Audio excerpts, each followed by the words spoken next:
আসসালামু আলাইকুম ওরহমতুল্লাহি ওবরাকাতুহ। আলহামদুলিল্লাহি রব্বিল আলামিন ওসসালাতু ওয়াসসালামু আলা সাইয়্যিদিল আনবিয়া ওয়াল মুরসালিন ওয়া আলা আলিহি ওয়া সাহবিহি আজমাইন, আম্মা বা'দ। বিসমিল্লাহির রহমানির রহিম।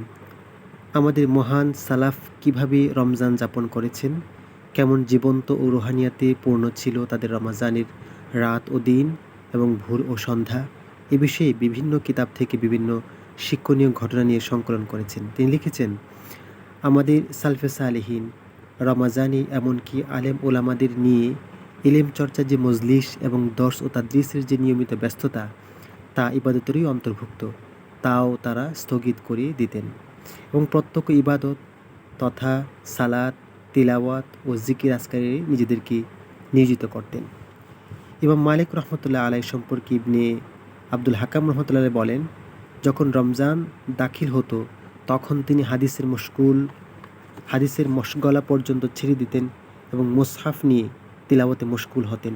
তিনি বলতেন, রমজান শুধু কোরআনের মাস, শুধু আল্লাহর কালামের জন্য হয় কোরআন তেলাওয়াত করা, না হয় কোরআনের আয়াত নিয়ে তাদাব্বুর ও চিন্তা ফিকির করা। আহলে ইলম সারা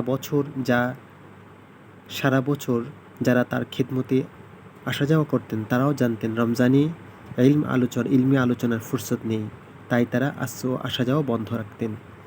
কেউ যদি ভুলে এসে যেতেন কোনো ইলমি মাসালা নিয়ে, যত বড় আলেম হোক না কেন, তিনি বলা হতো, এখন তো রমজান, ইমাম সাহেব তো এখন রমজানের ইবাদতে নিমগ্ন।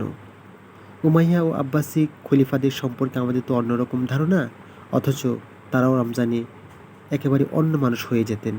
উমাইয়া খলিফা ওয়ালিদ বিন আব্দুল মালিক বিন মারওয়ান বিন হাকাম, যিনি দামেস্ক শহরে দুনিয়া মশহুর জামে বনু উমাইয়া নির্মাণ করে অমর হয়েছেন, খিলাফতের সমস্ত দায়িত্ব পালনের মধ্যেও রমজানে 17 খতম কোরআন তেলাওয়াত করতেন।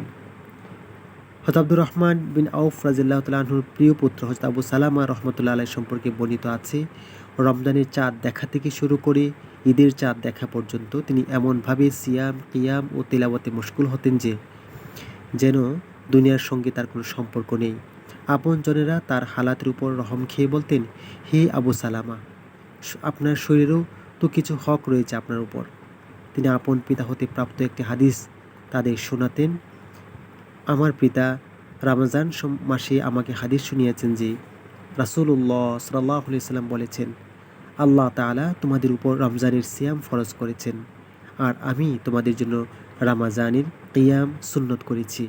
তো যে ব্যক্তি রমজানের সিয়াম ও কিয়াম পালন করবে পূর্ণ ঈমান ও ইহতিসাবের সঙ্গে, সমস্ত গুনাহ থেকে সে বের হয়ে যাবে ওই দিনের মতো যেদিন তার মা তাকে জন্মদান করেছেন। এই হাদিস শুনিয়ে তিনি বলতেন, শরীরের হক তো 11 মাস আদায় করেছি, রমজান তো হলো রুহের হক আদায়ের মাস।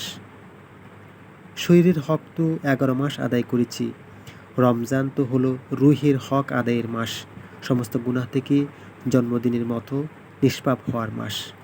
জান্নাত হাসিলের এমন মহাসুযোগ কিভাবে হাতছাড়া করা যায়? হযরত সাইদ বিন জুবাইর রহমতুল্লাহ হলেন এ উম্মতের শ্রেষ্ঠ সন্তানদের একজন। পরে মজলুম অবস্থায় হাজ্জাজ বিন ইউসুফের হাতে শহীদ হয়েছেন। তার সম্পর্কে বর্ণিত আছে, রমজানে প্রতিদিন মাগরিব থেকে এশা পর্যন্ত তিনি 1 খতম তিলাওয়াত করতেন। তার তারাবির জামাত বিলম্বে শুরু হতো, যা সাহরি পর্যন্ত অব্যাহত থাকত। বর্ণাকালে ওয়াকা বিন ইয়াস বলেন, তার সঙ্গীরা ঈশার জামাতে বিলম্বিত করতেন। তো এই যদি হয় রমজানে শুধু মাগরিব থেকে এশা পর্যন্ত তার আমল, তাহলে সারা দিনের আমল কেমন হতে পারে? সালাফ বলতেন, রমজানের সিয়াম তো আসল ইবাদত নয়, আসল ইবাদত হলো তিলাওয়াত ও জিকির ইস্তেগফার করা এবং কিয়াম দ্বারা রমজানকে সজীব ও জীবন্ত রাখা। রমজানের সিয়াম তো আসল ইবাদত নয়, আসল ইবাদত তো হলো তিলাওয়াত ও জিকির ইস্তেগফার দ্বারা, এবং আসল ইবাদত তো হলো তিলাওয়াত ও জিকির ইস্তেগফার দ্বারা এবং কিয়াম দ্বারা রমজানকে সজীব ও জীবন্ত রাখা, যাতে আল্লাহর নিজের হাতে বান্দাকে সিয়ামের আজর দান করেন। আল্লাহ তাআলা আমাদেরকে বোঝার এবং আমল করার তৌফিক দান করুন। আমিন। আসসালামু আলাইকুম ওয়া রাহমাতুল্লাহি ওয়া বারাকাতুহু।